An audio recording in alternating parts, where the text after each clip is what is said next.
the Lord, praise the Lord, praise the Lord, praise the Lord, praise the Lord, praise the Lord.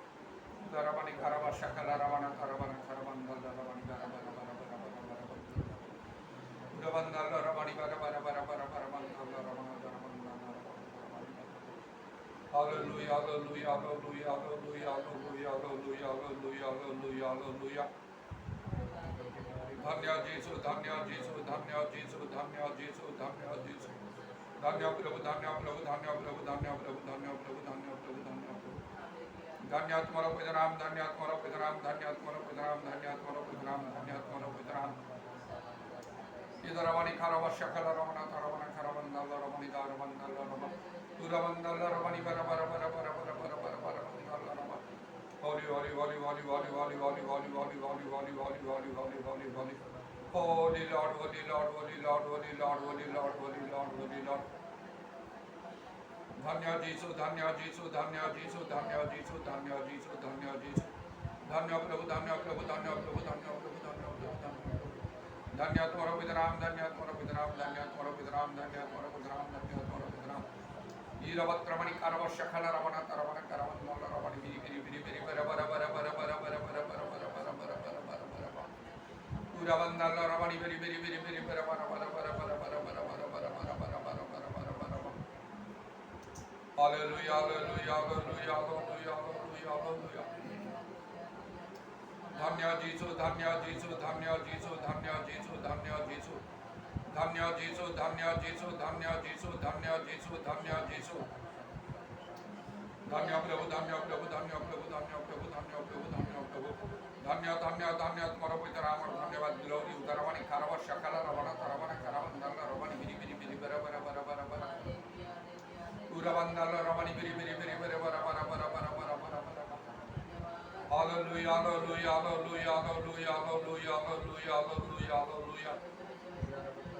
तुम्हें महान महान महान महान महान महान महान महान महान महान महान और सर्वशक्तिमान परमेश्वर तुम्हारा पवित्र नाम रो धन्यवाद धन्यवाद धन्यवाद धन्यवाद प्रभु जी सुंदर नाम रे दया करो दया करो दया करो दया करो मन करो समस्त पाप दोष क्षमा करो Holi holy holy holy holy holy holy holy holy holy holy holy Holi तुम्हें द्वार महान क्रोधर रचना कृपामय मंगल कटा विष्णुता बड़ी परमेश्वर ईरा बाबा शकल रवनि कारवंदल रवण तरव तुम्हें आत्मारूपी परमेश्वर अट हालेलुया हालेलुया हालेलुया तुम्हें सर्वव्यापी अट उरा शाखा मानिया करवनि खाव धन्य जीसु धन्य जीसु धन्य जीसु धन्य जीसु धन्य धन्य धन्य तुम्हारा पितराम धन्यवाद धन्यवाद धन्यवाद धन्यवाद Holi holy holy holy holy holy holy holy Holi holy holy holy holy holy holy holy holy holy holy holy hallelujah hallelujah hallelujah pura baba shabara bara bara bara bara bara bara udaravani karavandala ravani karavandala ravani karavandala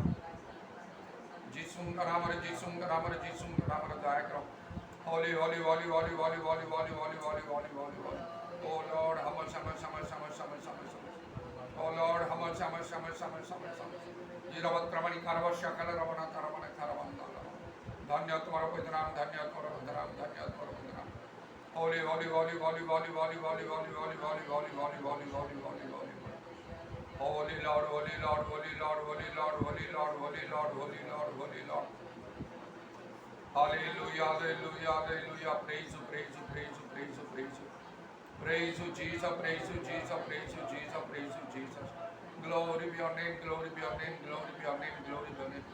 धन्य तुम्हारा पितराम धन्य तुम्हारा पितराम जीसुंग राम दया करो दया करो दया करो पूरा बाबा शकल रमण करवंदल रवण हालेलुया अनुग्रह सन्नोजु अप्र विश्वास सन्नोजु कर्म संचितानि गणितवानि भक्ति पूरा बाबा शकल रवणि खारवंदल रवण पवित्रतर सुंदर तुम्हारा भजनाम पे दया करो प्रभु जीसु बाबू रक्तराम धौत परिष्कृत करो वाक्यरूप निर्मल प्रख्यान करो पवित्रात्मा में सिद्ध हालेलुया हालेलुया ईश्वर राज्य भजन पालन है धार्मिकता शांति पवित्रात्मा आनंद तर अनुगामी हाँ तुम्हें अनुग्रह क्रमण पावन कर समस्त मंडली प्रति दया कर तुम्हारा समस्त मंडली प्रति दया कर महात्मा कार्य बहुल भाव उत्साहित हो सर्वत्र अनेक अनेक मन परिवर्तन कर मंडली संगे संयुक्त हूँ प्रेतमान शिक्षा सबाई तार कन्या प्रार्थना निष्ठा हूँ ईरा बाबा सेवा करवंदन वाक्य पराक्रम वृद्धि पाओ हालेलुया विश्वास द्वारा खोली जाओ निज आत्मा मन परिवर्तन निमंते हालेलुया हालेलुया हालेलुया प्रभु तुम्हें आओ प्रभु आओ जबरी ସମୁଦ୍ର ଜଳରାଚ୍ଛନ୍ନ ପୃଥିବୀ ସେପରି ସଦା ପ୍ରଭୁଙ୍କ ମହିମା ବିଷୟରେ ପ୍ରଭୁ ଜ୍ଞାନରେ ପରିପୂର୍ଣ୍ଣ ତୁମେ କରିବ। ସମସ୍ତେ ତୁମକୁ ଜାଣିବେ ଇଦାର ଆବଶ୍ୟକରେ ବନ୍ଦନ ସମସ୍ତ ଚକ୍ଷୁ ତୁମକୁ ଦର୍ଶନ କରିବ। Hallelujah hallelujah hallelujah. କାରଣ ତୁମ ଅତିଶୟ ଉନ୍ନତ ପ୍ରଭୁ, ତୁମେ ସର୍ବୋତ୍କୃଷ୍ଟ ନାମ ପ୍ରାପ୍ତ ହୋଇଅଛ। ଇଦାର ବାଣୀ ଖାର ବନ୍ଦନର ପ୍ରତ୍ୟେକ ଯାନ ଭାଙ୍ଗିବ ତୁମର ସମ୍ମୁଖରେ ପ୍ରତ୍ୟେକ ଓଷ୍ଠ ସ୍ୱୀକାର କରୁ ଯୀଶୁଖ୍ରୀଷ୍ଟ ପ୍ରଭୁ ବୋଲି। କାରଣ ତୁମେ ପ୍ରଭୁମାନଙ୍କର ପ୍ରଭୁ ଅଟ, ତୁମେ ରାଜାମାନଙ୍କ ରାଜା ଅଟ, ତୁମେ ଦେବମାନଙ୍କ ଦେବ ଅଟ। ଇରା ବାବା ଶାଖାଲା ରବାନୀ ଖାର ଅତ୍ରମାନ କାରବନ୍ଦର ତୁମ ଛଡ଼ା ଅନ୍ୟ ପରମେଶ୍ୱର ନାହିଁ। ଯୀଶୁଙ୍କ ନାମରେ ଦୟା କର। ତୁମକୁ ଜାଣିବା ଅନନ୍ତ ଜୀବନରେ ପ୍ରଭୁ ହାଲେଲୁୟା। ତେଣୁ ଯେଉଁମାନେ ତୁମକୁ ଜାଣନ୍ତି ନାହିଁ ସମାନ ପରି ତୁମେ ଅନୁଗ୍ରହ କର, ଦୟା କର। ନିଶ୍ଚୟ ସେଥିରେ ମତେ ପ୍ରଭୁ ଆଉ ତୁମେ ଦୀର୍ଘ ସହିଷ୍ଣୁରେ ତୁମେ ଅପେକ୍ଷା କରୁଅଛ। ତୁମର ଲୋକମାନଙ୍କୁ ସର୍ବତ୍ର ତୁମେ ପ୍ରେରଣ କରୁଅଛ। ସତ୍ୟ ବାକ୍ୟ ତୁମେ ଘୋଷଣା କରାଉଛ। ଅନେକ ମହତ୍ମତ ଆଶ୍ଚର୍ଯ୍ୟ କର୍ମମାନ ସାଧନ କରୁଅଛ। ପବିତ୍ର ଆତ୍ମାଙ୍କର ବୃଷ୍ଟି ତୁମେ ଦେଉଛ। ଇଦାରାବାଣୀ ଖାର ବନ୍ଦନର ତୁମେ ନିଜେ ମଧ୍ୟ ପ୍ରଭୁ ସ୍ୱପ୍ନ ଦର୍ଶନ ଦ୍ୱାରା ତୁମେ କଥା କହୁଛ। Hallelujah praise the lord. Glory glory glory glory. ଧନ୍ୟ ଧନ୍ୟ ଧନ୍ୟ ତୁମ ନାମ, ଧନ୍ୟ ତୁମ ନାମ, ଧନ୍ୟ ଯୀଶୁଙ୍କ ନାମରେ ଦୟା କର। ଆମମାନଙ୍କର ସାବଧାନ ସବୁ ତୁମ ନିକଟରେ ସୁବିଧାଇ ହେଉ। ଶୁଣିଦ ଧନ୍ୟବାଦ ଦେଇ ପ୍ରଭୁ ଯୀଶୁଙ୍କ ନାମରେ ପ୍ରାର୍ଥନା କରୁଛୁ।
সুন্দর সুন্দর তোমার আমার ধন্যবাদ দিচ্ছি hallelujah hallelujah hallelujah hallelujah hallelujah আমার তোমার কথা শুনে করে তোমার আমার ধন্যবাদ ধন্যবাদ ধন্যবাদ আমরা সমস্ত মানুষ তোমার আমার ধন্যবাদ সমস্ত উদ্ধার করি তারপর তোমার সামনে কোনো সুযোগ দিয়েছো তোমার আমার ধন্যবাদ ধন্যবাদ ধন্যবাদ ধন্যবাদ ধন্যবাদ আমাদের সমস্ত তোমাদের সমর্থন দয়া করো আমাদের সমস্ত বাবুর সব ক্ষমা করো তোমার পরিষ্কার করে দেওয়া বার্তায় খারাপ অন্তরে বলে আমার বাবা হালেলুয়া হালেলুয়া হালেলুয়া আমাকে সব আনন্দ আমার প্রাণ সকল দিয়েছো তোমার আমার ধন্যবাদ আমার তোমার পরিষ্কার করে তোমার তোমার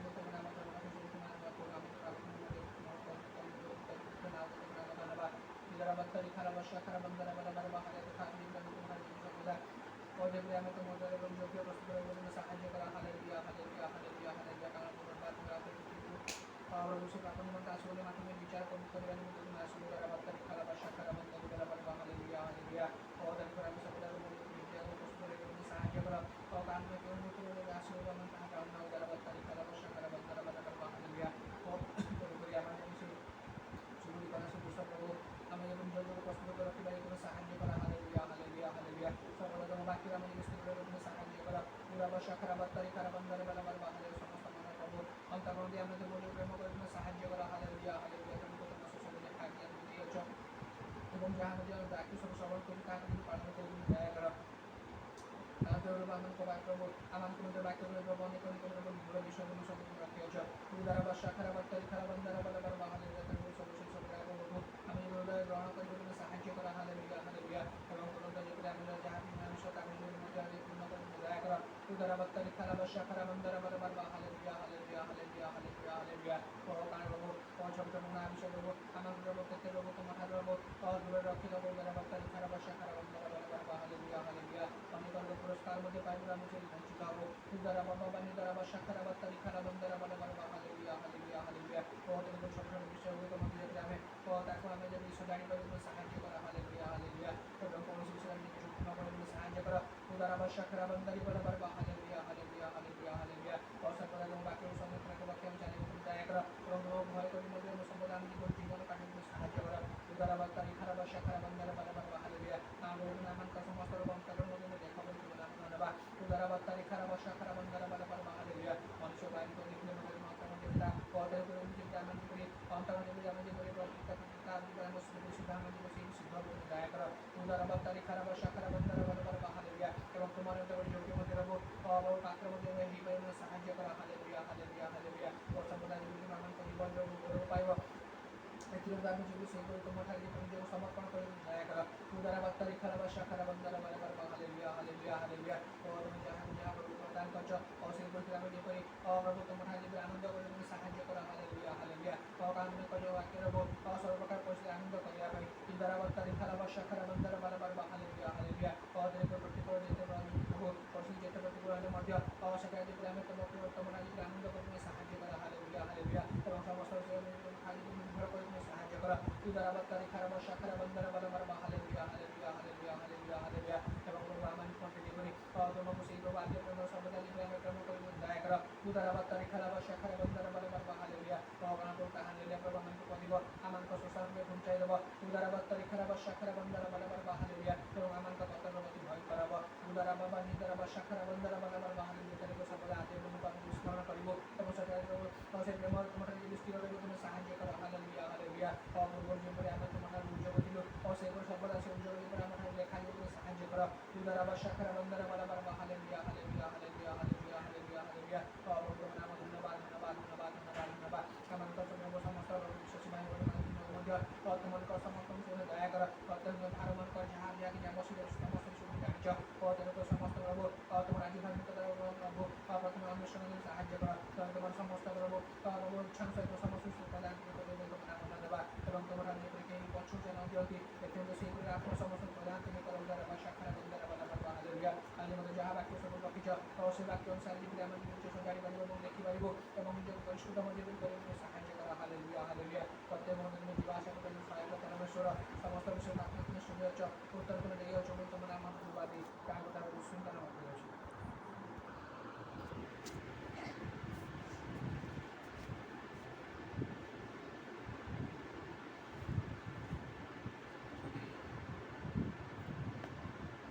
ଯୋହନ 13 ପର୍ବର 1 ରୁ 10 ପଦ ମଧ୍ୟରେ ଲେଖା ଅଛି। ନିସ୍ତାର ପର୍ବ ହେବା ପୂର୍ବରୁ ଯୀଶୁ ଏହି ଜଗତରୁ ପିତାଙ୍କ ନିକଟକୁ ଆପଣାର ପ୍ରୟାସ କରିବାର ସମୟ ଉପସ୍ଥିତ ଜାଣି ଜଗତରେ ଥିବା ନିଜର ଯେଉଁ ଲୋକମାନଙ୍କୁ ସେ ପ୍ରେମ କରି ଆସୁଥିଲେ ସେମାନଙ୍କ ପ୍ରତି ଚୂଡ଼ାନ୍ତ ପ୍ରେମ ପ୍ରକାଶ କଲେ।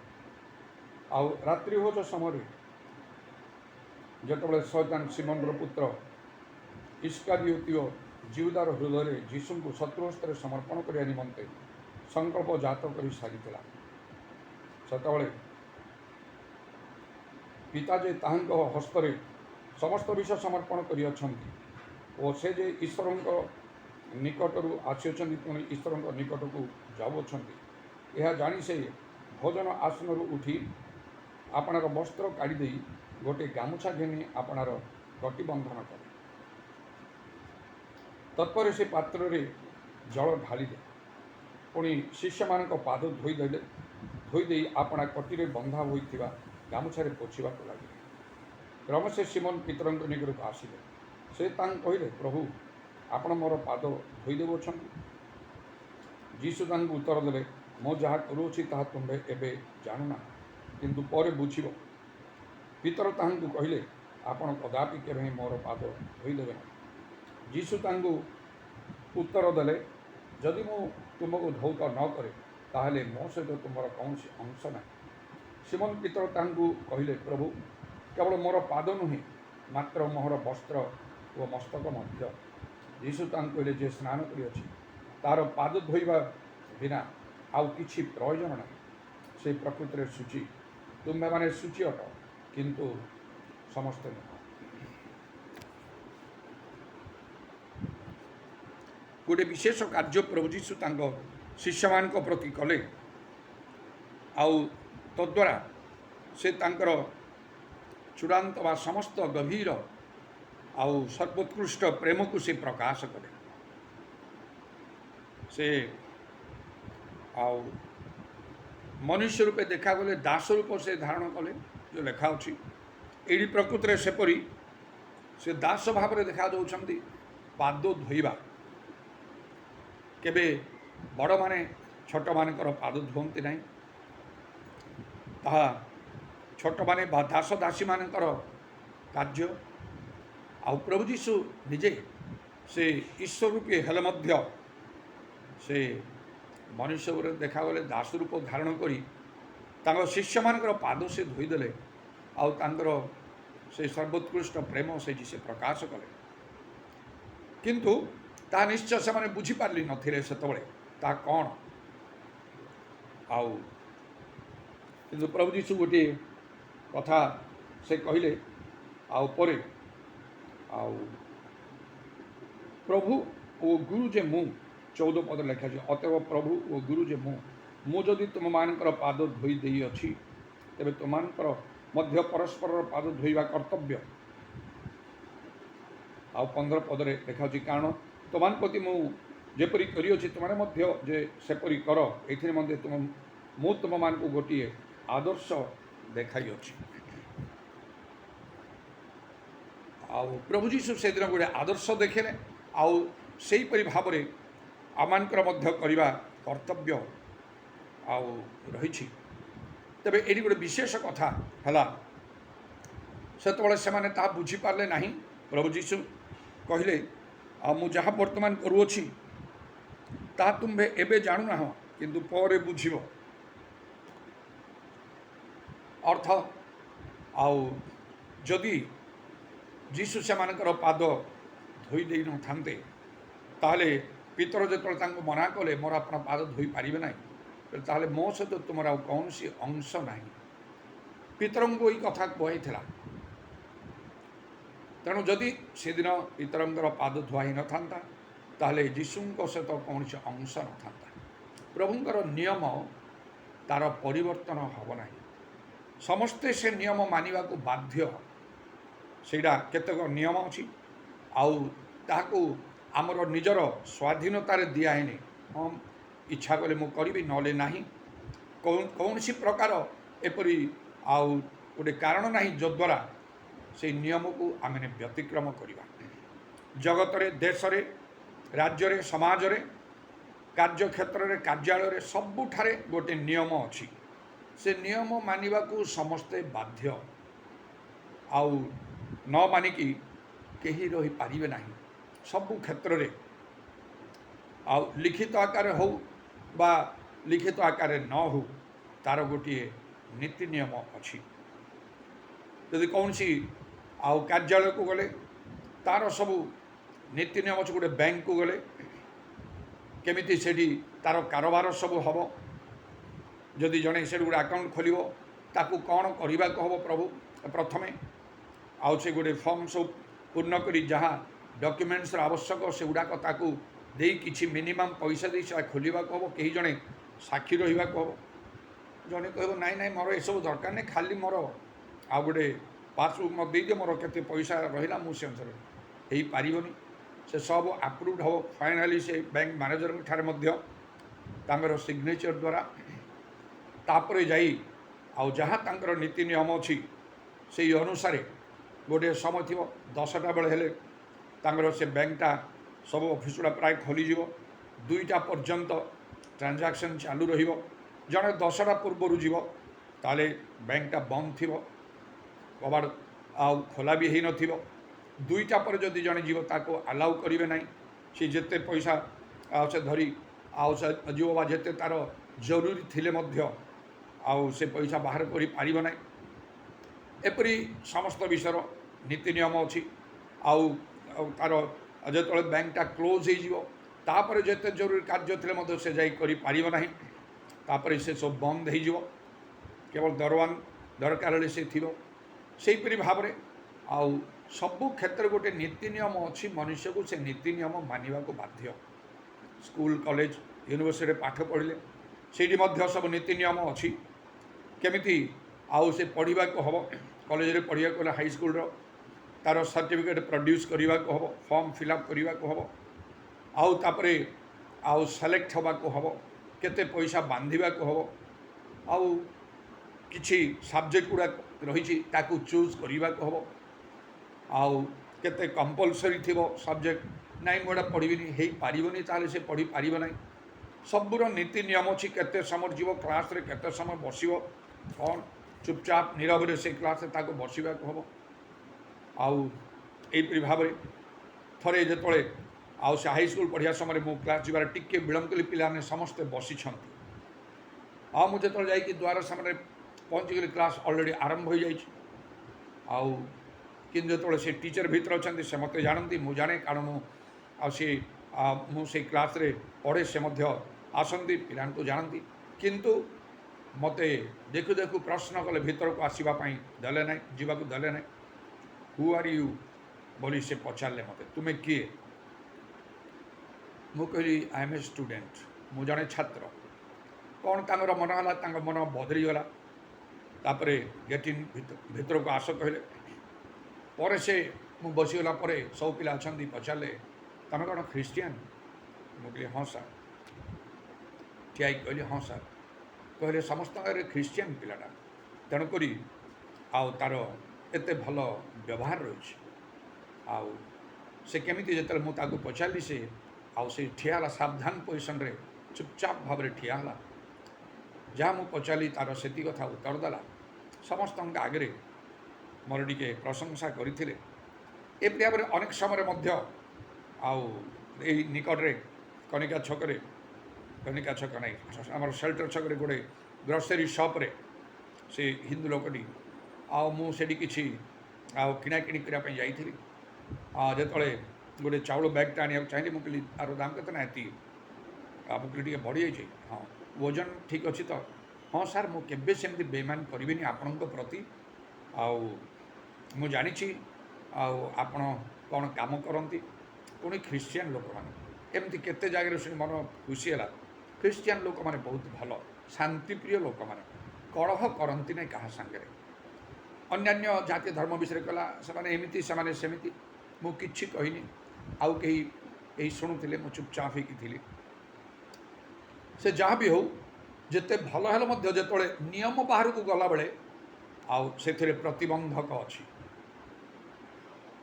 ତେଣୁ କେତେ ବିଷୟ ଗୁଡ଼ିକ ରହିଛି ଯେଉଁଟାକି ଆଉ ସେମିତି ଆକାରରେ ଗୋଟେ ଲିଖିତ ଆକାରରେ ସେ ନଥିବ, ମାତ୍ର ତଥାପି ତା'ର ନୀତି ନିୟମ, ଯେମିତି ଯେତେବେଳେ ଆମେ ଗୋଟେ ଘରେ ଭଡ଼ାରେ ଅଛୁ ସେମିତି କିଛି ଲିଖିତ ଆକାରରେ ନଥିବ, ମାତ୍ର ଗୋଟେ ନିୟମ ନିଶ୍ଚୟ। ମାସ ପହଞ୍ଚିଲେ ତାଙ୍କୁ ଭଡ଼ା ଦେବାକୁ ସେମାନେ ଚାହିଁବେ ଯେଉଁଦିନ ଆସିଥିଲୁ ସେଇଦିନ। କିଛି ଟିକେ ବିଳମ୍ବ ହେଲେ ତ କହି ନପାରନ୍ତି, କିନ୍ତୁ ମନର କଷ୍ଟ କରିବେ, ମନ ଉଣା କରିବେ। ଦରକାର ବାରମ୍ବାର ସେମିତିରେ ସେମାନେ ଦରକାର ହେଲେ ଖୋଲି କହିଦେବେ ତମ ଭଡ଼ାଟା ଠିକ୍ ସମୟରେ ଦିଅ, କରିବାକୁ ବାଧ୍ୟ।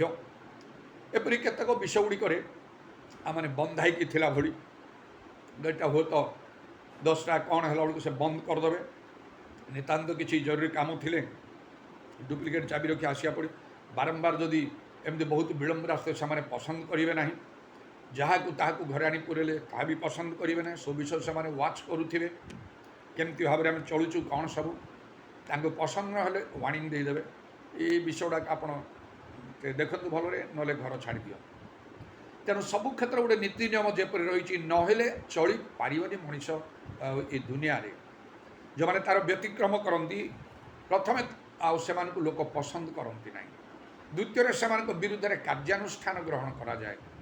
କାର୍ଯ୍ୟାନୁଷ୍ଠାନ ଗ୍ରହଣ କରିବା ପାଇଁ ହୁଏତ ଲୋକମାନେ ଦରକାର ହେଲେ ସାମ୍ନାସାମ୍ନି କିଛି କଥା କହିବେ। ଅଧିକ ଭାବରେ ହେଲାବେଳେ ଥାନା କୋର୍ଟ କଚେରୀ ପର୍ଯ୍ୟନ୍ତ ଅଛି। ଆଉ ସେଇଠି ଯେଉଁ ସମସ୍ତ ଆଉ ବିଚାର ଇତ୍ୟାଦି କରାଯିବ, ବେଳେବେଳେ ତାହା ଭୟଙ୍କର।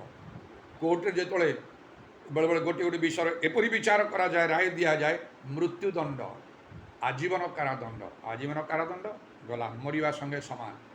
ଦେଶ ଦୁନିଆ ସହିତ ପରିବାର ସହିତ ସମ୍ପର୍କ ହିଁ ନାହିଁ। କେବେ କେମିତି ଜେଲରେ ଥିବା ସମୟରେ ଯଦି ନିଜ ଲୋକ ଯାଇ କଥାବାର୍ତ୍ତା ହେଲେ ଅଳ୍ପ ସମୟ ଦିଆହେଇଥିବ, ଟିକେ ଅଧିକ କଥାବାର୍ତ୍ତା ହେଲେ ସମୟ ହେଇଗଲା, ଚାଲ ଚାଲ ଚାଲିଯାଅ। କିଛି ବିଷୟ ପିଲା ଛୁଆ ଯିଏ ଯାହା ଥିବ ସେମାନଙ୍କର କଥା କେହି ବୁଝିପାରିବେନି। ସେ ଭିତରୁ ଆସି ସେଇ ବଞ୍ଚିଥିବା ଯେ ସେ ରହିଲା ସେ ଆଉ କାରାଗାରରେ, ମୃତ୍ୟୁଦଣ୍ଡ ହେଲେ ତ ଫାଶୀ, এই ପ୍ରକାର ଅଛି। ଠିକ୍ ସେପରି ମଧ୍ୟ ଈଶ୍ୱରଙ୍କର ଆଉ ରାଜ୍ୟ ସମ୍ବନ୍ଧୀୟ ବିଷୟ, ଆତ୍ମିକ ବିଷୟ ଗୁଡ଼ିକର ମଧ୍ୟ ଠିକ୍ ସେହି ପ୍ରକାର ନୀତି ନିୟମ ରହିଛି। ତେଣୁ ତିମୋଥୀଙ୍କ ପୁସ୍ତକରେ ପାଉଲ କହୁଛନ୍ତି ନିୟମ ଅନୁସାରେ ପ୍ରତିଦ୍ୱନ୍ଦିତା କରିବାକୁ ହେବ କ୍ରୀଡ଼ାରେ, ନହେଲେ ମୁକୁଟ ପାଇବନି। ଠିକ୍ ସେପରି କାର୍ଯ୍ୟ କରିବାକୁ ହେବ। ତେଣୁ ପରମେଶ୍ୱର ଜିଓସିଓଙ୍କୁ କହିଲେ ଆମ ବାକ୍ୟର ଡାହାଣ ବାମକୁ ଯିବନି, ଏପାଖେ ସେପାଖେ ଯାଇପାରିବ ନାହିଁ। ଜଣେ ଯଦି ପ୍ରଭୁଙ୍କ ବାକ୍ୟ ଲଙ୍ଘନ କରୁଛି, ହଠାତ୍ ତାକୁ ଯେ ଦଣ୍ଡ ଆସିବ, ପ୍ରଭୁ ଆସି ତାକୁ ଧମକେଇବେ, କେଉଁ ଦୂତ ପଠେଇକି ଆଉ ତାକୁ ଧମକେଇବେ କି ତାକୁ ଆଉ ପ୍ରହାର କରିବେ, ସେଇ ପ୍ରକାର ନାହିଁ। ଛାଡ଼ିଦେବେ କିଛି ସମୟ ପର୍ଯ୍ୟନ୍ତ। ତାପରେ ଜିରିମିୟଙ୍କ ପୁସ୍ତକ, ବିଳାପ ପୁସ୍ତକ ଯେତେବେଳେ ଆମେ ଦେଖିବା, ମୁଁ ଜିରିମିୟଙ୍କ ପୁସ୍ତକ ମୋର ପ୍ରତ୍ୟେକ ଦିନ ବାଇବେଲ ଷ୍ଟଡିରେ ଗୋଟେ ଗୋଟେ ଚାପ୍ଟର ପଢ଼ି ପଢ଼ି ଆଉ ଗତକାଲି ଶେଷ, ଆଜି ମୁଁ ବିଳାପ ଆରମ୍ଭ କଲି। ସେ ବିଳାପ ପୁସ୍ତକରେ ଜିରିମିୟ ବିଳାପ କରୁଛନ୍ତି ଆଉ ସମସ୍ତ ଜିହୁଦା ପ୍ରଦେଶ ପାଇଁ, ଜେରୁସାଲେମ ପାଇଁ ବିଳାପ ସେ କରୁଛନ୍ତି। କାରଣ ସେଇ ପ୍ରଥମ ପର୍ବରେ ଲେଖା ହେଇଛି, ସେମାନେ ସେମାନଙ୍କର ଅପାର ଆଜ୍ଞା ଲଙ୍ଘନ ହେତୁରୁ, ଅଳ୍ପ ନାହିଁ ବହୁତ ବହୁତ ଆଜ୍ଞା ଲଙ୍ଘନ ହେତୁରୁ ସେମାନଙ୍କ ପ୍ରତି ପ୍ରଭୁଙ୍କର ଦଣ୍ଡ ଆସିଲା। ବାରମ୍ବାର ସେମାନଙ୍କୁ କୁହାଯାଇଥିଲା ଏସବୁରୁ ଫେର, ନଚେତ ଆଉ ପ୍ରଭୁ ଆଉ ତୁମମାନଙ୍କୁ ଦଣ୍ଡ ଦେବେ, ଅନ୍ୟ ଦେଶମାନଙ୍କରେ ତୁମକୁ ସେ ସମର୍ପଣ କରିଦେବେ। ସେମାନେ ଆସିବେ, ତୁମର ଗୃହ ନଗର ସବୁ ଅଟ୍ଟାଳିକା ସବୁକୁ ଧ୍ୱଂସ କରିଦେବେ, ଆଉ ଅନେକଙ୍କୁ ସେ ଖड्गରେ ବଦ୍ଧ କରିବେ, ଅବଶିଷ୍ଟ ଲୋକମାନଙ୍କୁ ବନ୍ଦୀ କରିକି ନେବେ, ଆଉ ଏସବୁ ପୁରା ଧ୍ୱଂସ ସେମାନେ କରିବେ। ବାରମ୍ବାର ସେମାନଙ୍କୁ କୁହାଗଲା, ସେମାନେ ଶୁଣିଲେ ନାହିଁ, ଗ୍ରହଣ କଲେ ନାହିଁ। ଆଉ ଶେଷରେ ଯେପରି ପ୍ରଭୁ ଚାହିଁଥିଲେ ସେପରି ହେଲା। ବାଇବେଲର ରାଜା ନବୁକଦ୍ନେଚ୍ଛର ଆସି ଆଉ ସେମାନଙ୍କୁ ଆଉ ଅନେକଙ୍କୁ ସେ ବଦ୍ଧ କଲା, ନଗର ସବୁ ଅଗ୍ନିରେ ଦଗ୍ଧ କଲା, ଅନେକଙ୍କୁ ବନ୍ଦୀ କରିକି ମଧ୍ୟ ସେ ନେଇଗଲା। ଆଉ ବହୁତ ଭାବରେ ସେ ରାଜା ଆଉ ଯେ ଥିଲେ ଆଉ ସିଦିକିୟ ତାର ଚକ୍ଷୁ ଦୁଇଟା ସେ ଉପାଡ଼ି ଦେଲା, ଆଉ ତାର ମରଣ ପର୍ଯ୍ୟନ୍ତ କାରାଗାରରେ ତାକୁ ରଖିଲା, ତାର ପୁତ୍ରମାନଙ୍କୁ ତାର ସମ୍ମୁଖରେ ବଦ୍ଧ କଲା। ଏ ସମସ୍ତ ବିଷୟ ଆଗରୁ ଜିରିମିୟଙ୍କ ଦ୍ୱାରା ବାରମ୍ବାର କୁହାଯାଇଥିଲା, କିନ୍ତୁ ସେମାନେ ଶୁଣିଲା ନାହିଁ। ଏପରି ହେଲା। ତେଣୁ ଜିରିମିୟ ବିଳାପ କରୁଛନ୍ତି, ଓ ଏପରି ନଗରୀ ସେ ଜେରୁସାଲେମ ପୃଥିବୀରେ ସବୁଠାରୁ ସବୁ ନଗରମାନଙ୍କରେ ଆଉ ଦେଶମାନଙ୍କରେ ଏମାନେ ଶ୍ରେଷ୍ଠ ଥିଲେ, କିନ୍ତୁ ଏବେ ବିଧବା ପରି ହେଇକି ବସିଛି। ଯେଉଁଠି ଲୋକମାନଙ୍କର ଆଉ ସବୁ କୋଳାହଳ ଜନରବ ସବୁ ଶୁଭାଯାଉଥିଲା, ଲୋକାରଣ୍ୟ ଥିଲା, ସେ ନଗରୀ ବର୍ତ୍ତମାନ ଶୂନ୍ୟ ହେଇକି ପଡ଼ିଛି। କେହି ନାହାନ୍ତି, ତାର ଚାରିଆଡ଼େ ପାଚେରୀ ସବୁ ଭଙ୍ଗା ହେଇଯାଇଛି, ଆଉ ରାଜପ୍ରାସାଦ ଅନେକ ବୃହତ୍ ବୃହତ୍ ଅଟ୍ଟାଳିକା ସବୁ ଧ୍ୱଂସ କରାହେଇଛି, ମଣିଷ ପଶୁ ପକ୍ଷୀ କେହି ନାହାନ୍ତି କହିକି ସେ ବିଳାପ କରୁଛନ୍ତି। ସେଥିପାଇଁ ସେହିପରି ଭାବରେ ଆଉ ହଠାତ୍ ତ ସେ ହେଇନି, ଅନେକ ଦିନରୁ ପ୍ରଭୁ କହିଲେ ଅପାର ଆଜ୍ଞା ଲଙ୍ଘନ, ମାନେ ଅନେକ ହଠାତ୍, ସେଥିପାଇଁ ପ୍ରଭୁ ଦଣ୍ଡ ଦିଅନ୍ତି ନାହିଁ। ପ୍ରଭୁ ଦେଖନ୍ତି ଯେତେବେଳେ ଜଣେ ତାର ପାପ କରୁଛି, ଭୁଲ କରୁଛି, ଆଜ୍ଞା ଲଙ୍ଘନ କରୁଛି, ତାର କିଛି ଗୋଟେ ସୀମା ପର୍ଯ୍ୟନ୍ତ ଅଛି, ଆଉ ସେ ସୀମା ଟପିଲା ପରେ ପ୍ରଭୁ ଆଉ କୌଣସି ଲୋକକୁ ଛାଡ଼ନ୍ତି ନାହିଁ, ତାର ବିଚାର ପ୍ରକାଶ କରନ୍ତି। ସେତେବେଳେ ଭୟଙ୍କର ସମୟ ମଣିଷ ପାଇଁ ଆସେ। କେବେ କେବେ ଭୟଙ୍କର ରୋଗ ବ୍ୟାଧି ହେଇଯାଏ, ତାର ପ୍ରତିକାର ନଥାଏ, ଯେତେ ତାର ଟ୍ରିଟମେଣ୍ଟ ହେଲେ ମଧ୍ୟ କିଛି ହେବ ନାହିଁ। ସେତେବେଳେ ଅନେକ ପ୍ରାର୍ଥନା କଲେ ପ୍ରଭୁ ଶୁଣିବେ ନାହିଁ। ଆଉ ଏହିପରି ଭାବରେ ପ୍ରଭୁ ତାଙ୍କର କାର୍ଯ୍ୟ କରନ୍ତି। ସେଥିପାଇଁ ପ୍ରଭୁଙ୍କର ନୀତି ନିୟମ ଭିତରେ ରହିବା ନିହାତି ଆବଶ୍ୟକ। ତେବେ ପିତର ଯେତେବେଳେ କହିଲେ ଆପଣ ମୋର ପାଦ ଧୋଇପାରିବେ ନାହିଁ, ଆଉ ସେତେବେଳେ ଯୀଶୁ ସ୍ପଷ୍ଟ ରୂପେ କହିଲେ, ସେ ଯୋହନ 13 ପର୍ବର ଆଉ ତାର 10 ପଦରେ ଯୀଶୁ ତାଙ୍କୁ କହିଲେ ନା ସେ ତାର 8 ପଦରେ, 13 ପର୍ବର 8 ପଦରେ ପିତର ତାଙ୍କୁ କହିଲା ଆପଣ କଦାପି କେବେ ମୋର ପାଦ ଧୋଇଦେବେ ନାହିଁ। ଯୀଶୁ ତାଙ୍କୁ ଉତ୍ତର ଦେଲେ, ଯଦି ମୁଁ ତୁମ୍ଭକୁ ଧୌତ ନ କରେ ତାହେଲେ ମୋ ସହିତ ତୁମର କୌଣସି ଅଂଶ ନାହିଁ। ପିତରଙ୍କୁ ଏପରି କଥା କଲେ ଯେ କି ସର୍ବସ୍ୱ ତ୍ୟାଗ କରିକି ଆସିଥିଲେ, ପିତା ମାତା ଭ୍ରାତା ଭଗ୍ନୀ ଭାର୍ଯ୍ୟା ସନ୍ତାନ ସନ୍ତତି ଗୃହ ଜମି ଯାହା ଥିଲା ସବୁ ତ୍ୟାଗ କରି ଆସିଛନ୍ତି, ଆଉ ପ୍ରଭୁଙ୍କର ସେବା କାର୍ଯ୍ୟରେ ସେ ଲାଗିଛନ୍ତି। ଆଗକୁ ସେ କେତେ କାର୍ଯ୍ୟ କରିବେ, ଗୋଟିଏ ଲୋକଙ୍କୁ ଆଉ ସେ ମାତୃଖଞ୍ଜରକୁ ଭଲ କରିବା ଦ୍ୱାରା ଆଉ 5000 ପୁରୁଷ ଲୋକମାନେ ପରିବର୍ତ୍ତନ ହେଲେ, ପ୍ରଭୁଙ୍କଠାରେ ବିଶ୍ୱାସ କଲେ। ଯଦି ମୋଟ ସଂଖ୍ୟା ନିଆଯିବ ସ୍ତ୍ରୀ ପିଲାଙ୍କର, ତାହେଲେ ତା 10, 12 କି 15,000 ମଧ୍ୟ ହେଇପାରେ। ପୁରୁଷମାନଙ୍କର ସଂଖ୍ୟା ପ୍ରାୟ 5000 ହେଲା। ସେ ମାତୃଗର୍ଭରୁ ଖଞ୍ଜ ଲୋକକୁ ଆଉ ଯେତେବେଳେ ସେ ସୁସ୍ଥ କରୁଛନ୍ତି ପ୍ରେରିତ 3 ପର୍ବରେ, ପ୍ରେରିତ 4 ପର୍ବର 4 ପଦ ଲେଖାଯାଉଛି ପ୍ରାୟ ପୁରୁଷମାନଙ୍କ ସଂଖ୍ୟା ପ୍ରାୟ 5000 ହେଲା। ଏତେ ଲୋକଙ୍କୁ ସେ ପ୍ରଭୁଙ୍କ ନିମନ୍ତେ ସେ ଲାଭ କଲେ, ଆଉ କେତେ କାର୍ଯ୍ୟ ନ କଲେ। ବାଇବଲରେ ତାଙ୍କର ପୁସ୍ତକରେ ସବୁ ବି ଲେଖା ଅଛି, ପ୍ରଥମ ପିତର, ଦ୍ୱିତୀୟ ପିତର ସବୁ କହି ଏସବୁ ବିଷୟ ପ୍ରଭୁ ଜାଣୁଥିଲେ। ହେଲେ ମଧ୍ୟ ତାଙ୍କୁ ରୋକଠୋକ କରି କହିଲେ, ଯଦି ତୁମର ପାଦ ମୁଁ ନ ଧୋଇଦେବି ତାହେଲେ ଆଉ କ'ଣ ମୋ ସହିତ ତୁମ୍ଭର କୌଣସି ଅଂଶ ନାହିଁ। ଯଦି ପିତରଙ୍କୁ ଏଇ କଥା କହିଲେ ଆମେ କିଏ? ପିତରଙ୍କର ସମ୍ମୁଖରେ ତୁଳନା କଲେ ଆମେ କିଏ? କ'ଣ ପ୍ରଭୁ ଆମକୁ ସେମିତି ମନୋନୀତ କରିଛନ୍ତି ପିତରଙ୍କୁ କଲା ପରି? ନା ଆମେ ପିତରଙ୍କ ପରି ସର୍ବସ୍ୱ ଆମେ ତ୍ୟାଗ କରିଛୁ ପ୍ରଭୁଙ୍କ ପାଇଁ? ନାଇଁ, ସବୁବେଳେ ଆମ ମନରେ ଦରକାର ଅଭିଯୋଗ, କାହିଁ ମୋ ପାଇଁ ଏଇଟା ହେଇନି, କାହିଁ ସେଟା ହେଇନି, କାହିଁ ମୋର ପ୍ରାର୍ଥନା ପ୍ରଭୁ ଶୁଣୁନାହାନ୍ତି, ମୋ ପାଇଁ ମୋ ପରିବାର ପାଇଁ, ଏପରି ଅନେକ ବିଷୟମାନଙ୍କ ମନରେ ସବୁ ଥାଏ। କିନ୍ତୁ ସେମାନେ ସବୁ ତ୍ୟାଗ କରିଥିଲେ, ପ୍ରଭୁ ପାଇଁ କାର୍ଯ୍ୟ କରୁଥିଲେ, ପ୍ରଭୁଙ୍କ ସଙ୍ଗରେ ସବୁ ରହି ଏବଂ କିପରି ଭାବରେ ସେମାନେ ପ୍ରଭୁଙ୍କ ନିମନ୍ତେ ମୃତ୍ୟୁବରଣ କଲେ। ଏପରି ଲୋକଙ୍କୁ ଏତେ ରୋକଠୋକ ଭାବରେ ପ୍ରଭୁ ଯଦି ଜବାବ ଦେଲେ, ଆମ ପାଇଁ କେମିତି ନ ହେବ? ଈଶ୍ୱରଙ୍କ ନିକଟରେ ମୁଖାପେକ୍ଷା ନାହିଁ। ତେଣୁ ଆଉ ଏଇଟା ଆମମାନଙ୍କ ପାଇଁ, ଏଇ ନୀତି ନିୟମଟା ଆମମାନଙ୍କ ସମସ୍ତଙ୍କ ନିମନ୍ତେ ବାଧ୍ୟତାମୂଳକ। ଯାହା ପ୍ରଭୁଙ୍କର ଆଉ ନୀତି ନିୟମ ଅଛି ସବୁ ଧର୍ମଶାସ୍ତ୍ରରେ ଦିଆଯାଇଛି, ଯେ ପାଦ ଧୋଇଲେ, ପାଦ ପାଣିରେ ସେ ଧୋଇଛନ୍ତି। ଏ ପାଣିରେ ଯେଉଁ ପାଦ ଧୋଇଲେ, ପାଣିକୁ ବ୍ୟବହାର କରି, ପାଣିର 2ଟା ଅର୍ଥ ବାଇବେଲରେ, ଗୋଟିଏ ହେଲା ବାକ୍ୟ ଆଉ ଗୋଟିଏ ହେଲା ଆତ୍ମା, ପବିତ୍ର ଆତ୍ମା। ଯୀଶୁ କହିଲେ ଜଣ 7 ପର୍ବର 37 ପଦରୁ 39 ପଦ ମଧ୍ୟରେ, ଯଦି କେହି ତୃଷ ତାଙ୍କ ନିକଟକୁ ସେ ଆସିବ, ତାର ଅନ୍ତରରୁ ଜୀବନ୍ତ ଜଳସ୍ରୋତ ପ୍ରବାହିତ ହେଉଥିବ। ଆଉ ସେଇଟା ପବିତ୍ର ଆତ୍ମାଙ୍କ ବିଷୟରେ ସେ କହିଲେ ବୋଲି ଲେଖା ଅଛି। ତାର ଜଳ ଆତ୍ମା ଆଉ ମଧ୍ୟ ଲେଖା ଅଛି। ଆଉ ଏଫେସୀୟ 5 ପର୍ବ ତାର 26 ପଦରେ, ଯେ ବାକ୍ୟ ରୂପ ଜଳ ପ୍ରକ୍ଷାଳନ ଦ୍ୱାରା ସେ ମଣ୍ଡଳୀକୁ ପବିତ୍ର କରନ୍ତି, ପରିଷ୍କାର କରନ୍ତି, ନିଷ୍କଳଙ୍କ ନିଖୁଣ୍ଟ କରନ୍ତି, ପବିତ୍ର ଅନିନ୍ଦନୀୟ କରନ୍ତି, ଆଉ ସମସ୍ତ ପ୍ରକାର ଦୋଷ ରହିତ କରି ଗୌରବମୟ ଅବସ୍ଥାରେ ଆଉ ତାଙ୍କ ସମଗ୍ର ଉପସ୍ଥିତ କରନ୍ତି। ଏଫେସୀୟ 5 ପର୍ବ 6 ପଦ ଲେଖା ହେଉଛି, ଯଦି ବାକ୍ୟ ଓ ଜଳ ପ୍ରକ୍ଷାଳନ ଦ୍ୱାରା, ବାକ୍ୟ ଓ ଜଳ ପ୍ରକ୍ଷାଳନ ଦ୍ୱାରା ସେ ତାହାକୁ ମଣ୍ଡଳୀକୁ ପରିଷ୍କାର କରି ପବିତ୍ର କରନ୍ତି। ବାକ୍ୟ ଓ ଜଳ ପ୍ରକ୍ଷାଳନକୁ ଇଂରେଜୀରେ water of the word, washing of the water of the word, ବାକ୍ୟ ରୂପ ଜଳ, ମାନେ ଜଳ ହେଲା ବାକ୍ୟ। ଜଳର 2ଟା, ଯେଉଁ ଜଳକୁ ନେଇ ପାଣିକୁ ନେଇକି ପ୍ରଭୁ ତାଙ୍କର ସମସ୍ତ ଶିଷ୍ୟମାନଙ୍କର ପାଦ ଧୋଇଦେଲେ। ସେଥିର ଗୋଟିଏ ଅର୍ଥ ଥିଲା, ଆଉ ସେଇଟା ପରିଷ୍କାର ହେବା ବିଷୟ। ପରିଷ୍କାର ମଣିଷକୁ ହେବାକୁ ପଡ଼ିବ। ପରିଷ୍କାର ହେଲେ ସେ ପ୍ରଭୁଙ୍କ ନିମନ୍ତେ ଯୋଗ୍ୟ ଲାଭ ସ୍ୱରୂପ ହୋଇପାରିବ। ଆଉ ଯେଉଁ ସେ ଜୋନ 15 ପର୍ବରେ ମଧ୍ୟ ପ୍ରଭୁ ଯୀଶୁ କହିଲେ, ମୁଁ ଯେଉଁ ବାକ୍ୟ ସବୁ କହିଛି ତଦ୍ୱାରା ତୁମେ ସବୁ ପରିଷ୍କାର ହୋଇସାରିଛ। ଯେଉଁ ଶାଖା ମୋଠି ଥାଇ ଫଳ ଫଳୁଛି, ଅଧିକ ଫଳ ଫଳିବା ପାଇଁ ମୋ ପିତା ତାକୁ ପରିଷ୍କାର କରନ୍ତି ବୋଲି ଲେଖା। ପରିଷ୍କାର ହେବାର ଦରକାର ଅଛି। ଆଉ ଯିଏ ନିଜକୁ ପରିଷ୍କାର କରିବ, ତିମୋଥୀ ପୁସ୍ତକରେ ମଧ୍ୟ ଲେଖା ଅଛି, ତାକୁ ପ୍ରଭୁ ସମାଦର ପାତ୍ର ପରି ବ୍ୟବହାର କରିବେ। ତେଣୁ ପରିଷ୍କାରଟା ଦୁଇ ପ୍ରକାର ଭାବରେ ହେବାକୁ ପଡ଼େ। ଆଉ ସେଇ ଜଳର ଦୁଇଟା ଅର୍ଥ, ଗୋଟେ ହେଲା ବାକ୍ୟ, ଗୋଟେ ହେଲା ଆତ୍ମା। ତ ବାକ୍ୟ ହେଲା ଆମମାନଙ୍କୁ ଯାହା ପ୍ରଭୁଙ୍କ ବାକ୍ୟ କହେ ତାହା ଆମମାନଙ୍କ ପାଇଁ ଲେଖା ହେଇଛି, ତା ଅନ୍ୟ ପାଇଁ ନାହିଁ, ତା ଆମମାନଙ୍କୁ ମାନିବାକୁ ବାଧ୍ୟ। ଏବଂ ଆତ୍ମା ଆମମାନଙ୍କୁ ପବିତ୍ର ଆତ୍ମାରେ ପୂର୍ଣ୍ଣ ହେବାକୁ ହେବ। ପବିତ୍ର ଆତ୍ମାରେ ପୂର୍ଣ୍ଣ ହୋଇ ଆମମାନଙ୍କୁ ଆଉ ଆତ୍ମାଙ୍କ ଦ୍ୱାରା ପରିଚାଳିତ ହେବାକୁ, ଆତ୍ମାଙ୍କର ଚାଳନା ପ୍ରେରଣା ଅନୁସାରେ ଚାଲିବାକୁ ହେବ। ଆତ୍ମାଙ୍କ ଦ୍ୱାରା, ଆତ୍ମାଙ୍କ ସାହାଯ୍ୟରେ ଆତ୍ମାରେ ପୂର୍ଣ୍ଣ ହୋଇ ପ୍ରଭୁଙ୍କର ସେବା କରିବାକୁ, ପ୍ରଭୁଙ୍କର କାର୍ଯ୍ୟ କରିବାକୁ ହେବ। ପିତା ଏହି ପ୍ରକାର ଉପାସକ ଚାହାନ୍ତି।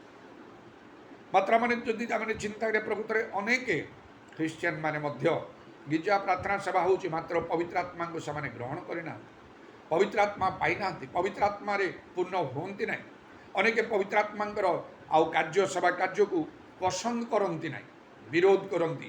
ଖ୍ରୀଷ୍ଟିଆନ ମାନେ, ବିଶେଷ କରି ଖ୍ରୀଷ୍ଟୀୟ ନେତାମାନେ। କିନ୍ତୁ ଲୋକମାନେ ସେମାନଙ୍କୁ ମାନନ୍ତି, ତାଙ୍କ କଥା ଗ୍ରହଣ କରନ୍ତି। ସେମାନଙ୍କର ଶିକ୍ଷା ଦୀକ୍ଷା ନା କ'ଣ ସବୁ ବିଷୟ ଗୁଡ଼ାକ ସେମାନେ ପସନ୍ଦ କରିକି ସେମାନଙ୍କର କଥା ଅନୁସାରେ ସେମାନେ ଚାଲନ୍ତି। ସେମିତି ହେଇପାରିବ ନାହିଁ। ଏଇ ଖ୍ରୀଷ୍ଟିଆନ ନେତାମାନେ କେଉଁଠୁ ସ୍ୱର୍ଗରୁ ଖସିକି ଆସିଛନ୍ତି, ଯେଉଁମାନେ ଆଉ ସତ୍ୟ ବାକ୍ୟକୁ ବିରୋଧ କରୁଛନ୍ତି, ପବିତ୍ର ଆତ୍ମାଙ୍କର କାର୍ଯ୍ୟକୁ ଅଗ୍ରାହ୍ୟ କରୁଛନ୍ତି। ସେମାନେ ତ ପ୍ରଭୁଙ୍କ ଆଉ ଦୃଷ୍ଟିରେ ସେମାନେ ଆଉ ଦଣ୍ଡପ୍ରାପ୍ତ ସେମାନେ ଲୋକମାନେ।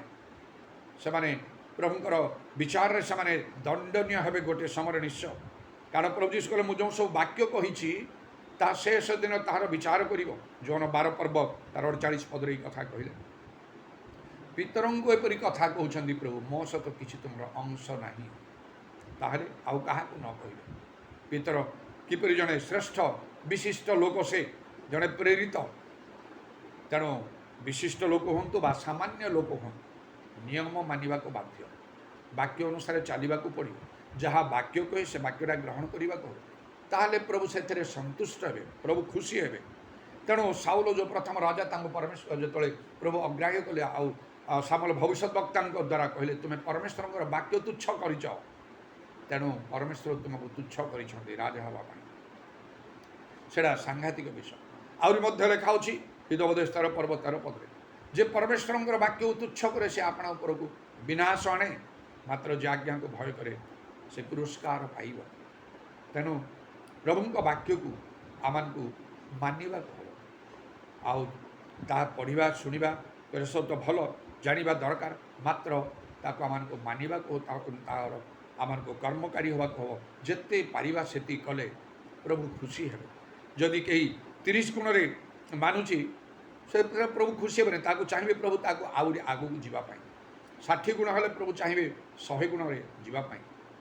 ଏବଂ ଗୋଟିଏ ସ୍ଥାନ ଲେଖା ହେଉଛି, ମାଥ୍ୟୁରେ ତ ଲେଖା ହେଲା ଆଉ ସେ 100 ପୁଣି 60 ପୁଣି 30, କିନ୍ତୁ ଅନ୍ୟ ସ୍ଥାନରେ ଲେଖା ହେଉଛି ଆଉ 100 60 30 ନାହିଁ, କେବଳ 100 ବୋଲିକି ମଧ୍ୟ ଲେଖା ହେଉଛି।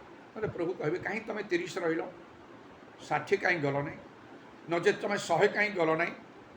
ନିଶ୍ଚୟ ପ୍ରଭୁ ଆମମାନଙ୍କୁ ପ୍ରତ୍ୟେକଙ୍କୁ ଏପରି କଥା କହିବେ, କାରଣ ତଦ୍ୱାରା ତଦନୁସାରେ ଯେଉଁ ପରିମାଣରେ ପ୍ରଭୁଙ୍କର ବାକ୍ୟ ଆମେ ମାନୁ, ସେ ଅନୁସାରେ ପ୍ରଭୁଙ୍କର ସହିତ ଆମର ସମ୍ପର୍କ ରହେ।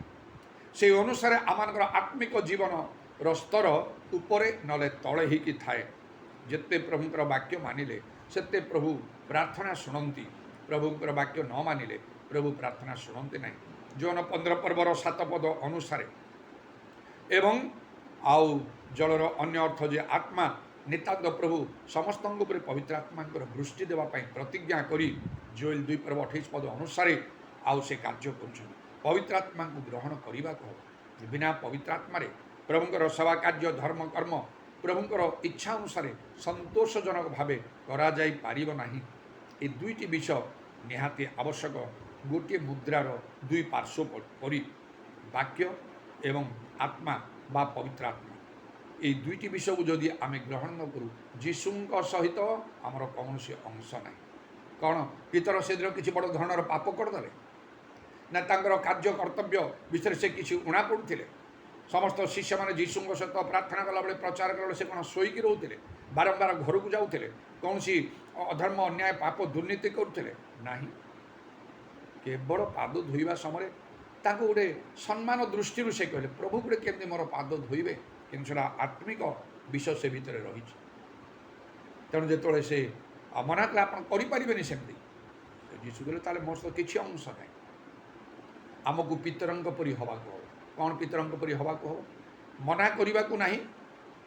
ଯଦି ନ ବୁଝିକି ଆମେ ମନା କରିଦେଉଛୁ ଯୀଶୁଙ୍କୁ ପାଦ ଧୋନି କହି ପ୍ରଭୁ ତୁମେ ଗୋଟେ କେମିତି ଧୋଇବ, ଆଉ ସେତେବେଳେ ଯେଉଁ ଯୀଶୁ କହୁଛନ୍ତି ତାହେଲେ ମୋ ସହିତ କିଛି ଅଂଶ ନାହିଁ, ଦରକାର ହେଲେ ପିତରଙ୍କ ପରି କରିବା, ତାହେଲେ ମୋର ହସ୍ତ ପାଦ ମସ୍ତକ ସବୁଯାକ ଧୋଇ ଦିଅନ୍ତୁ, ଖାଲି ପାଦ କାହିଁକି? ସେମିତି ଦରକାର ହେଲେ କହିବାକୁ।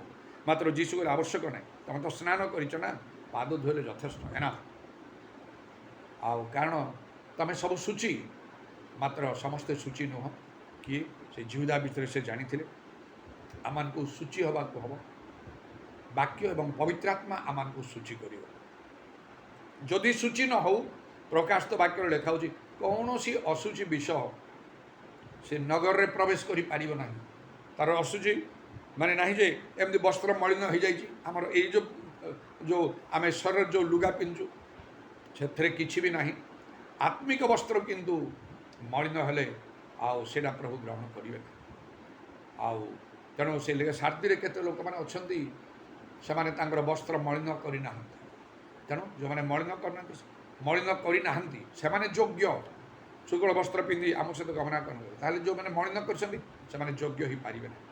ତେଣୁ ପ୍ରକାଶିତ ବାକ୍ୟ ଲେଖା ହେଉଛି କୌଣସି ଅଶୁଚି ବିଷୟ କଦାପି ସେହି ନଗର ନୂତନ ଜେରୁସାଲେମ ସ୍ୱର୍ଗ ରାଜ୍ୟରେ ପ୍ରବେଶ କରିପାରିବ ନାହିଁ ବୋଲି ଲେଖା ଅଛି।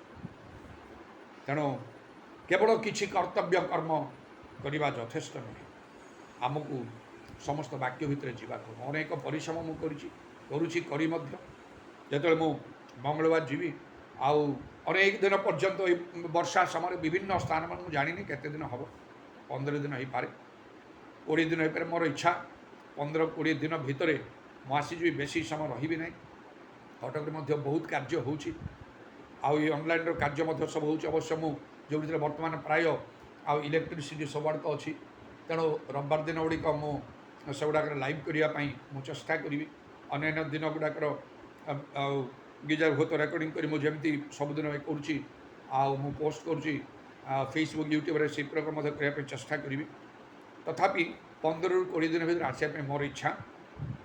ବାକି ବି ସବୁ ପ୍ରଭୁ ଜାଣନ୍ତି। ଅନେକ ବି ପଚାରୁଛନ୍ତି କେତେ ଦିନ ରହିବେ କ'ଣ, ଏମିତି ଭାବୁଛି କିନ୍ତୁ କହିପାରିବିନି। 15 ଦିନ ହୋଇପାରେ, 20 ଦିନ ହୋଇପାରେ, 25 ଦିନ ହୋଇପାରେ, ଗୋଟିଏ ମାସ ହୋଇପାରେ, ଥରେ ତ 2 ମାସ ପାଖାପାଖି ହେଲା। ସେତେବେଳେ ଆଉ ମୁଁ କେବେ ଗୋଟେ ମୁଁ ଫେସବୁକ୍ରେ ମୁଁ ଆଉ ସେ ମେମୋରିଟା ମୋର ବାହାରିଥିଲା ଯେ 31ଟା ଚର୍ଚ୍ଚ ମୁଁ ବୁଲିଛି ସେଇ ସମୟରେ। ଯେତିକି ଦିନ ମୁଁ ରହିଲି ସେତିକି ଭିତରେ ହାଇଏଷ୍ଟ ଥିଲି ଥରେ 2 ମାସ। ସେହି ସମୟରେ 2ଟା ଡେଡ୍ ବଡ଼ି ବଞ୍ଚିଗଲେ, ସେମାନଙ୍କୁ ଉଠାଇବା ପ୍ରଭୁ ମୋତେ ସାହାଯ୍ୟ କଲେ। ଏପରି ଭାବରେ ମୁଁ କାର୍ଯ୍ୟ କରିଛି। 31ଟା ଚର୍ଚ୍ଚକୁ ବୁଲିଛି ମାନେ ସାଧାରଣ କଥା ନାହିଁ। ଆଉ ଗୋଟିଏରେ ଯାଇକି କେତେ 2 ଦିନ 3 ଦିନ କି 4 ଦିନ କ'ଣ ଏମିତି ରହିବା ଭିତରେ ବୁଲି ଚାରିଆଡ଼େ ସବୁ ବୁଲି କାର୍ଯ୍ୟ କରିବା ଛୋଟ କଥା ନାହିଁ। ଖାଲି ବୁଲି ସେମାନଙ୍କୁ ପରାମର୍ଶ ଦିଏ ନାହିଁ, ବସିକି ରିଭାଇଭଲ୍ ଆଣେ ସେମାନଙ୍କ ଭିତରେ। ରୋଦନ କରିବେ, ବିଳାପ କରିବେ, କାନ୍ଦିବେ, ପାଟିତୁଣ୍ଡ କରି ପ୍ରଭୁଙ୍କର ସେବା କରୁଥିବେ, ବଦଳି ଯାଉଥିବେ, ଆଶ୍ଚର୍ଯ୍ୟକର୍ମ ହେଉଥିବ। ଏହି ପ୍ରକାର କାର୍ଯ୍ୟ ମୁଁ କରେ। ସାଧାରଣ ହାଲୁକାରେ ମୁଁ କାର୍ଯ୍ୟ କରେ ନାହିଁ। ଚେୟାରରେ ବସିକି ଗୋଟେ ଲେକ୍ଚର ଦେଲା ପରି ମୁଁ କରେ ନାହିଁ। ଆଉ ଏତେ ଅକ୍ଳାନ୍ତ ପରିଶ୍ରମ ମୁଁ କରିଥାଏ। ଏବେ ମଧ୍ୟ ଆଉ କ'ଣ ସବୁ ହେବ ପ୍ରଭୁ ଜାଣନ୍ତି। ଏତେ ସବୁ ପରିଶ୍ରମ ହେଲେ ବି ପ୍ରଭୁ ଖୁସି ହୋଇପାରିବେ ନାହିଁ। ତା ଭିତରେ ମୋତେ ଦେବେ ତୁମର ପାଦ ଧୁଆ ହେଇଛି ନା ନାହିଁ, ବାକ୍ୟ ଅନୁସାରେ ସବୁ ଚାଲୁଛ ନା ନାହିଁ, ନିୟମ ସବୁ ମାନୁଛ ତ, ନା ମନ ଇଚ୍ଛା କାମ କରୁଛ, ତାହେଲେ କିଛି ହେଇପାରିବ ନାହିଁ। ଆଉ ଆତ୍ମାଙ୍କ ଦ୍ୱାରା ତୁମେ ଆଉ ପରିଚାଳିତ ହେଉଛ ତ, ପବିତ୍ର ଆତ୍ମାରେ ପୂର୍ଣ୍ଣ ଅଛ ତ, ଏ 2ଟା ଜିନିଷକୁ ପ୍ରଭୁ ଦେଖେ। ନହେଲେ ଏ ପରିଶ୍ରମ କିଛି ନାହିଁ। ସେ ଇସ୍ରାଏଲକୁ କହିଲା ପରି କହିଦେବେ ଏମାନଙ୍କର ଉଦ୍ଯୋଗ ଅଛି କିନ୍ତୁ ତାହା ଜ୍ଞାନଯୁକ୍ତ ନାହିଁ, ଏଇଟା ପରିତ୍ରାଣବିଧ ନାହିଁ, ଏମାନେ ବିନଷ୍ଟ ହେବେ। ସେଇ ପ୍ରକାର ଆଉ ଉଦ୍ଯୋଗର କିଛି ମୂଲ୍ୟ ନାହିଁ। ଆମକୁ ବଦଳିବାକୁ। କିଛି ଦିନ ତଳେ ମୁଁ କହିଥିଲି ଗୋଟେ ସ୍ୱପ୍ନରେ ମାନେ ଗିର୍ଜା କରୁଛୁ ଜଣକ ବିଷୟରେ କୁହାଯାଉଛି ଆଉ ପ୍ରଭୁଙ୍କର ଏଇ କଥା ମୋ ସହିତ ତୁମର କିଛି ଅଂଶ ନାହିଁ। ଏଇଟା ସମସ୍ତେ ଭିତରକୁ ନିଅନ୍ତୁ। ଆମର ଗିର୍ଜା ପ୍ରାର୍ଥନା ରକ୍ଷା କରିବନି, ଆମକୁ ବାଇବେଲ ପଢ଼ିବାଟା ରକ୍ଷା କରିବ ନାହିଁ, ଅନ୍ୟାନ୍ୟ କିଛି ଉଦ୍ୟୋଗ ଥିଲେ ରକ୍ଷା କରୁନି। କିଛି ବିଷୟ ଯଦି ଅଛି ଗିର୍ଜା ପ୍ରାର୍ଥନା ଦରକାର, ବାଇବେଲ ପଢ଼ିବା ଦରକାର, ଦାନ ଦଶମାଂଶ ଦରକାର, ଅନ୍ୟମାନଙ୍କୁ ପ୍ରଭୁଙ୍କ କଥା କହିବା ପ୍ରାର୍ଥନା ଉପବାସ ଦରକାର, ସେସବୁ ଭିତରେ ଆଉ ବାକି ଯାହା ରହିଲା ଆମେ କରୁନାହୁଁ, ସେଇଟା ବି ଆବଶ୍ୟକ। ଜଳ ହେଲା ବାକ୍ୟ, ବାକ୍ୟ ଅନୁସାରେ ଆମକୁ ସବୁ କରିବାକୁ ହେବ, ଆତ୍ମା ଆତ୍ମାରେ ପୂର୍ଣ୍ଣ ହୋଇ ଆମକୁ ପରିଚାଳିତ ହେବାକୁ ହେବ। ଏ ଦୁଇଟି ବିଷୟ ଆଜି ମଣ୍ଡଳୀ ଗୁଡ଼ାକରେ ଚାରିଆଡ଼େ ଉଣା ରହୁଛି। ଲୋକମାନେ ସତ୍ୟ ବାକ୍ୟ ଗ୍ରହଣ କରୁନାହାନ୍ତି, ପରମ୍ପରା ରୀତିନୀତି ମଣିଷର ନିଜ ଜ୍ଞାନ ବୁଦ୍ଧିରେ ଯାହା କରନ୍ତି ସେ ଅନୁସାରେ କରନ୍ତି, ଏବଂ ଆତ୍ମାଙ୍କର କାର୍ଯ୍ୟ ଗ୍ରହଣ କରୁନାହାନ୍ତି। এই ଦୁଇଟାକୁ ଆମକୁ ଧରି ରଖିବାକୁ ହେବ, ଏ କାର୍ଯ୍ୟ ବୃଦ୍ଧି କରିବାକୁ ଚାରିଆଡ଼େ। ଆଉ ମୁଁ ଏଇଥିପାଇଁ ସଂକଳ୍ପବଦ୍ଧ, ମୋ ଠାରେ ଗୋଟେ ସଂକଳ୍ପ ଅଛି, ବଞ୍ଚିଥିବା ଯାଏ ଏଗୁଡ଼ାକ ଯଥାସାଧ୍ୟ ଆପ୍ରାଣ ଉଦ୍ୟମ କରି ମୁଁ କରିବି। ଆଉ ପ୍ରଭୁ এই ବିଷୟରେ ସାହାଯ୍ୟ କରି ଆସୁଛନ୍ତି ଆଉ କରିବେ ମଧ୍ୟ। Hallelujah. Praise the Lord. Udarabani karabasha kala rabani karabanda rabani darabasha kala rabana darabanda raba. প্রভু তুম নামর প্রশংসা গৌরব যুগে যুগে হোক। আজর সময় নিমন্তে ধন্যবাদ, সুযোগ নিমন্তে ধন্যবাদ প্রভু। ଆମକୁ ପ୍ରତ୍ୟେକଙ୍କୁ ଅନୁଗ୍ରହ କର, ଯେପରି ଏଇ କଥା ଆମକୁ କୁହାଯିବ ନାହିଁ ମୋ ସହିତ ତୁମର କିଛି ଅଂଶ ନାହିଁ। ମାତ୍ର ଯଦି ଆମେ ସାବଧାନ ନ ହେବୁ ତାହେଲେ ଆମକୁ ମଧ୍ୟ କୁହାଯିବ। ସେଦିନ ପିତରଙ୍କୁ କୁହାଗଲା ଆମେ କ'ଣ ପିତର? ତାଙ୍କ ତୁଳନାରେ କିଛି ନୁହେଁ। ସେ ଆକାଶରେ ଆମେ ପାତାଳ ହେଇଯିବୁ। ଇଦାରବା ଶାକମାନିଆ ତରବାଣୀ ଖାରବାତ୍ରମାନେ କାରବାନ୍ଦା ଲରବାଣୀ ଖାରବାନ୍ଦା ଲରବାନା ଦରବା। ଯୀଶୁ ନାମରେ ଦୟାକର, ଆପଣ ଆପଣଙ୍କୁ ପରୀକ୍ଷା କରି ତୁମ ଦୃଷ୍ଟି ପରୀକ୍ଷା ସିଦ୍ଧ ଦେଖାଯିବା ପାଇଁ, ଯୋଗ୍ୟ ହେବା ପାଇଁ ତୁମେ ଅନୁଗ୍ରହ କର। ଯଦି ଆମେ ଯୋଗ୍ୟ ହେଉ ତାହେଲେ ପ୍ରଭୁ ଆମମାନଙ୍କର ଅନେକ ମଙ୍ଗଳ ହେବ। ଆମେ ସେ ଜଳ ଦ୍ୱାରା ପରିଷ୍କୃତ ହେଲେ ଯାହାକି ବାକ୍ୟ ଏବଂ ଆତ୍ମା, ପବିତ୍ର ଆତ୍ମା ଆମମାନଙ୍କର ଅଧିକ ମଙ୍ଗଳ ହେବ। ତୁମ ସହିତ ଆମମାନଙ୍କର ପୁରା ଅଂଶ ରହିବ। ଆଉ ହାଲେଲୁୟା। ଇରା ତଦା ସବା ରାଖାଲା ରାମାନି କାରା ବର୍ଷା କାବାରି ଆଲ୍ଲା ରାମାନି ଖାରା ବାନ୍ଦାନା ରବା। ଆମମାନଙ୍କୁ ପ୍ରତ୍ୟେକଙ୍କୁ ଦୟା କର, ପ୍ରତ୍ୟେକଙ୍କୁ ଦୟା କର। ପ୍ରତ୍ୟେକଙ୍କର ସଙ୍ଗରେ ତୁମେ କଥା କହ, ନିଜ ନିଜ କର୍ତ୍ତବ୍ୟ ସମ୍ବନ୍ଧରେ ସଚେତନ ହେବା ପାଇଁ ଦୟା କର। ଉରବା ସକାଲା ରାବାନି ଖାରାବା। ପ୍ରଶଂସା ଗୌରବ ଯୁଗେ ଯୁଗେ ତୁମର। ତୁମର କଣ୍ଠାବିଧ ପାଦ ପ୍ରଣାମ ଆଉ ଚୁମ୍ବନ କରି ଶୁଣିଲ ବୋଲି ଧନ୍ୟବାଦ ଏବଂ ତୁମର ହସ୍ତରେ ଆମମାନଙ୍କର ସରପଣାତ୍ମା ସବୁ ସମର୍ପଣ କରି ନିତ୍ୟ ଜୀବିତ ପ୍ରଭୁ ଯୀଶୁ ଖ୍ରୀଷ୍ଟଙ୍କ ନାମରେ ପ୍ରାର୍ଥନା କରୁଅଛୁ। ପିତା ଈଶ୍ୱରଙ୍କର ପ୍ରେମ, ପ୍ରଭୁ ଯୀଶୁ ଖ୍ରୀଷ୍ଟଙ୍କର ଅନୁଗ୍ରହ, ପବିତ୍ର ଆତ୍ମାଙ୍କର ସହାୟତା, ପ୍ରଭୁ ଯୀଶୁଙ୍କର ଗୌରବମୟ ପୁନରାଗମନ ପର୍ଯ୍ୟନ୍ତ ଆମ ସମସ୍ତଙ୍କର ସହବର୍ତ୍ତୀ।